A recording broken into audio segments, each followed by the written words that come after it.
Salam Nusantara warga Konoha sekalian, selamat datang kembali di channel Roy Konoha. Kemarin lalu ada banyak yang nyuruh saya subscriber channel ini bahas tentang fenomena Candi Borobudur pernah dibom. Wow, ketika saya membaca komentarnya, dan nggak cuma satu, ada banyak komentar-komentar seperti ini, sehingga saya penasaran, apa ada orang yang kurang kerjaan ngebom Candi Borobudur? Gunanya buat apa? Saya nggak habis pikir kenapa ada orang yang ngebom Candi Borobudur ya. Setelah saya riset, saya baca data, saya nyari sumber, ternyata benar. Wow, saya akan tampilkan sumber dan datanya di sini ya. Jadi ini bukan opini saya pribadi, ada sumber dan datanya. Lalu apa motifnya? Kenapa Candi Borobudur dibom? Apa alasannya? Nanti saya akan jelaskan ya. Pelan-pelan dulu ya. Setelah saya riset data dan sumber ya, saya membaca sumber dan datanya. Wow, kok gitu ya? Ada orang yang kurang kerjaan ngebom candi. Wow. Buat apa? Saya nggak habis pikir ada orang yang seperti itu. Wow. Jadi kalau dipikir-pikir ya, kita ini sebenarnya sudah kualat tau terhadap nenek moyang kita. Kenapa? Karena candi aja dibom. Coba bayangkan, candi dibom. Wah, luar biasa ya. Kenapa? Apakah karena berhala? Apakah karena kita takut berhala? Apakah karena di agama tertentu di Konoha ada ajaran untuk tidak boleh berhala dan lain sebagainya? Dulu juga saya berpikir bahwa umat Buddha itu menyembah patung alias berhala. Tapi setelah saya mempelajari kitab suci agama Buddha, enggak. Ternyata mereka enggak berhala. Jadi ini ada istilah tak kenal maka tak sayang. Cocok banget dengan fenomena ini. Karena apa? Karena orang yang ngebom itu mungkin dia nggak ngerti konsep agama Buddha itu seperti apa. Ya, karena di Konoha itu ada stereotip yang mengatakan bahwa agama Buddha itu menyembah berhala, menyembah patung dan sebagainya. Padahal nggak gitu juga kali. Jadi saya akan bongkar di sini ya, kenapa ada candi, apa faedahnya, apa manfaatnya, kenapa ada candi di agama Buddha, agama Hindu dan lain sebagainya. Jadi semua yang saya katakan di video ini ada sumbernya ya, ada datanya ya. Silakan baca sendiri sumber dan datanya. Candi bagi umat Buddha memiliki beberapa fungsi dan makna, antara lain misalnya fungsi spiritual ya, tempat beribadah dan meditasi. Jadi candi ini bukan tempat untuk berhala ya, menyembah patung, menyembah semen, menyembah batu, menyembah coran, bukan itu guys. Ini beda dengan kitab suci yang ada di agama Abrahamik ya. Ya, sebenarnya kan asal muasal menyembah berhala ini kan berasal daripada agama Yahudi ya, kalau boleh jujur. Agama Yahudi itu konon katanya ada menyembah berhala itu seperti sapi dikasih emas ya, ornamen emas, lalu mendoakan Tuhan ya. Saya lupa siapa yang bikin patung emasnya, patung sapi berbentuk emas. Ada di kitab suci agama Yahudi, ada seperti itu ya. Kenapa saya ngambil rujukan dari kitab suci agama Yahudi? Karena salah satu agama yang tua itu ya adalah agama Yahudi. 2000 tahun sebelum Masehi menurut data ya, menurut sejarah ya. Sejarah secara historis agama Yahudi itu sudah lahir 2000 tahun sebelum Masehi. Makanya saya ngambil data dari situ. Ya. Saya lupa kronologi ceritanya seperti apa, tapi dari situ asal muasalnya. Kenapa agama Abrahamik itu sangat benci yang namanya menyembah berhala? Dari situ. Padahal kisah yang di agama Abrahamik itu, yang menyembah sapi itu, yang diangkat-angkat ya, di arak ya sapinya, diangkat-angkat, kita menyembah sapi dan lain sebagainya. Itu beda jauh konteksnya dengan agama Buddha. Itu sangat beda jauh, nggak sama. Jadi kita itu harus belajar beragama itu secara kontekstual, bukan tekstual. Tapi di Konoha itu kan rata-rata belajar agama itu tentang hafalan-hafalan tekstual. Di Konoha kan masih level hafalan-hafalan, belum masuk pada kontekstual. Kemudian pusat kegiatan keagamaan dan ritual, ya sama seperti inilah kalau di agama Kristen gereja gitu ya. Terus masalahnya di mana? Saya nggak menemukan masalah dalam candi ini. Apakah candi ini mengeluarkan jin gitu ya? Apakah di situ ada jin? Saya tidak pernah melihat jin ada di candi. Kemudian tempat mempelajari agama Buddha atau agama Dharma, ya tempat belajar, sama seperti sekolah misalnya. Cuman sekolah dan gereja itu digabung ya kalau dalam agama Kristen, makanya bentuknya gede yang bisa aja seperti itu implementasinya kan. Kemudian lokasi untuk melakukan persembahyangan dan penghormatan kepada Buddha. Ya, menghormati sama seperti agama Kristen, agama Yahudi misalnya, menghormati siapa? Menghormati Tuhannya. Agama Kristen menghormati Yesus misalnya, menghormati Bunda Maria misalnya, sama seperti itu. Apa bedanya? Ya. Jadi ada pepatah yang mengatakan tak kenal maka tak sayang. Maka saya sering bahas agama Buddha itu biar kita kenal gitu dengan agama lain. Karena di agama kita itu mungkin kita terkungkung ya, mempelajari satu agama tertentu. Dari kecil kita didoktrin untuk mempelajari satu agama tertentu, ya merasa bahwa agama kita yang paling benar, yang paling suci, yang paling wow, yang paling gitu ya kan, yang paling gitu. Jadi doktrin-doktrin seperti ini sangat berbahaya kalau kita bersentuhan atau melihat agama lain itu dari perspektif agama kita, dari perspektif agama Abrahamik ya. Ini sangat-sangat berbahaya sekali ya. Jadi makanya saya sering bahas tentang agama Buddha itu biar kita mengenal gitu, biar kita semakin plural dalam beragama, semakin dewasa dalam beragama. Kemudian ada fungsi sosial misalnya, pusat komunitas dan kegiatan sosial ya. Sama seperti gereja-gereja misalnya. Di situ bersosialisasi juga kan, ada sosialisasi komunitas juga. Kemudian tempat pertemuan dan diskusi ya. Jadi candi itu tempat pertemuan para biksu ya, para pemuka-pemuka agama dalam agama Buddha, berdiskusi ya, bahas tentang agama, bahas tentang filsafat, bahas tentang kebaikan-kebaikan, kesadaran, introspeksi diri dan sebagainya. Kemudian lokasi untuk kebudayaan dan seni ya. Candi itu kan seni ya. Candi Borobudur itu sebenarnya dulu Candi Borobudur ini sudah pernah tenggelam ya.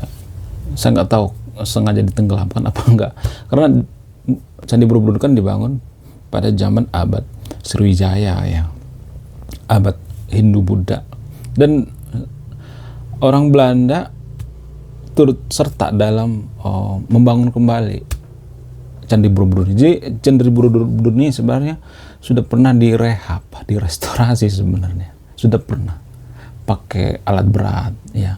Kalau boleh jujur, bukan seperti itu. Maksudnya bahan-bahannya itu tidak seperti zaman Majapahit dulu sampai sekarang, enggak. Sudah ada yang diganti, direstorasi. Enggak semuanya tapi direstorasi. Ya pernah itu.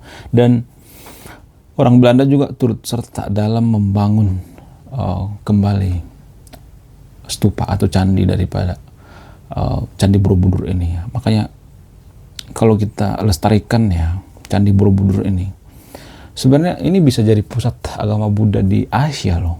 Bisa mendatangkan devisa kalau kita jeli, kalau kita bisa berpikir secara rasional ya. Bisa seperti misalnya seperti Mekah mendatangkan orang-orang untuk umroh ya, untuk sekedar berkunjung ke Candi Borobudur, datang dari Vietnam misalnya, dari China, dari Jepang, dari penjuru dunia untuk beribadah ke Candi Borobudur. Borobudur itu jadi pusat agama Buddha di dunia. Keren nggak sih? Keren nggak ya kan? Kalau kita berpikir secara rasional, cuman warga Konoha itu anti kritik ya. Ya, saya nggak suka dengan sifat warga Konoha yang anti kritik. Kita kritik agamanya dikit langsung seperti orang kesurupan ya, bisa kejang-kejang. Kemudian apalagi tempat pusat pendidikan dan pelatihan ya bisa juga digunakan untuk pendidikan, untuk belajar, sama seperti Universitas Landa ya. Di video sebelumnya saya udah bahas tentang Universitas Nalanda. Universitas Nalanda ini kan juga tempat pendidikan dan pelatihan, ya. Mirip seperti Candi Borobudur. Karena Universitas Nalanda itu juga bentuknya seperti bangunan Candi Borobudur. Ornamennya juga, wow, sangat Buddha dan Hindu banget, ya. Kemudian ada fungsi kebudayaan, misalnya simbol kebudayaan dan identitas Buddha, ya. Pusat pelestarian tradisi dan sejarah, kemudian tempat penyimpanan artefak dan relik, destinasi wisata dan edukasi. Wow, luar biasa, ya. Simbol kebudayaan dan identitas, ya. Sama seperti gereja misalnya. Lu ngapain kita ngebom gereja, kan nggak ini ya, nggak masuk akal, ya. Kurang kerjaan banget, ya, kalau ada orang yang ngebom gereja, ngebom candi, ya. Kurang kerjaan banget. Kemudian fungsi filosofis, misalnya representasi dari konsep kebijaksanaan atau prajna. Wow, luar biasa. Kemudian simbol dari jalan menuju pencerahan atau bodhi, pencerahan, ya. Saya tidak menemukan adanya di sini menyembah berhala. Menyembah berhala dari mana? Dari Hong Kong kali, ya. Kemudian tempat untuk mencapai kesadaran atau nirvana. Wow, pusat untuk mempelajari konsep karma dan reinkarnasi. Nirvana atau bisa dikatakan sebagai kesadaran, ya, pencerahan, ya. Bagaimana kita mau masuk surga?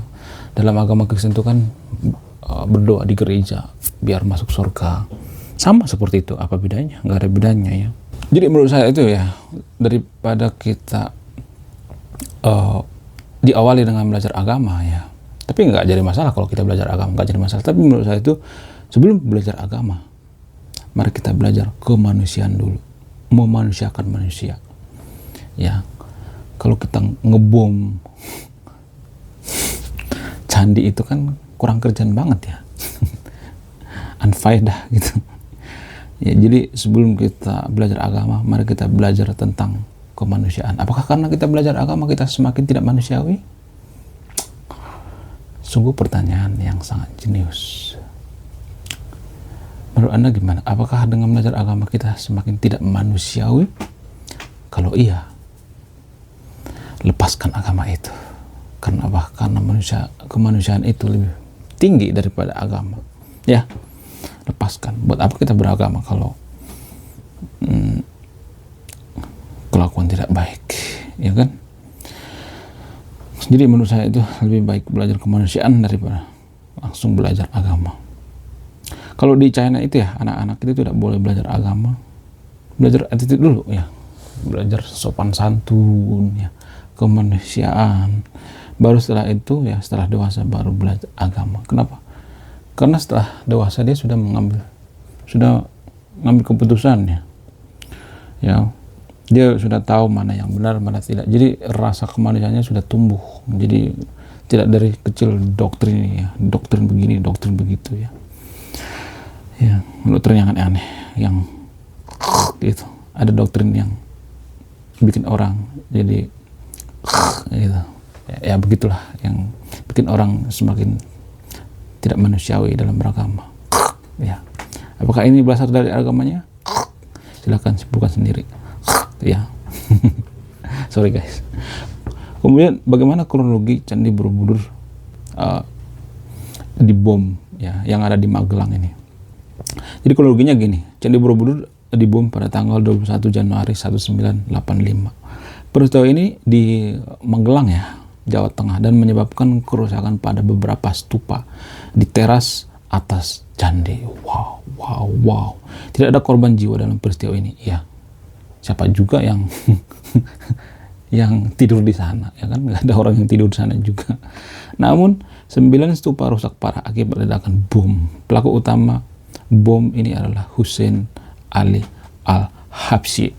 Sekali lagi namanya Hussein Ali Al-Habsyi, ya. Al-Habsyi, ya. Seperti nama nggak asing lagi nama ini, ya, yang pakai al itu, ya. Sangat ini banget, ya, namanya agamis sekali, ya. Seorang ulama buta yang dijatuhi hukuman penjara seumur hidup pada tahun 1991. Namun ya, Habsyi kemudian meminta maaf ya dan dibebaskan oleh Presiden B.J. Habibie pada tahun 1999. Wow, minta maaf juga ya ternyata. Ya iyalah, ngapain, anfaedah, buta agama itu namanya. Berlebihan dalam beragama. Peristiwa pengeboman Candi Borobudur pada tanggal 21 Januari 1985 memang menyebabkan kerusakan pada stupanya. Namun ya awalnya pengen dihukum seumur hidup, tapi minta maaf, ya udahlah. Karena umat Buddha itu adalah umat pemaaf. Ya. Mereka tidak diajarkan untuk menendam. Itu yang saya suka dari umat Buddha. Salut dengan umat Buddha. Dan saya bahas agama Buddha itu sangat menarik ya. Dan banyak saya bahas juga di video saya tentang agama Buddha. Agama yang mengajarkan kita berpikir secara rasional, berkesadaran. Semua yang saya ucapkan di video ini ada sumbernya ya. Pertama, saya ambil sumber dari Kompas ya, pemboman Candi Borobudur 1985. Kemudian dari BB News mengingat pengeboman Candi Borobudur dan lain sebagainya. Saya akan tampilkan datanya di sini ya. Oke, sekian dan terima kasih. Saya Ray Konoha. Salam rasional.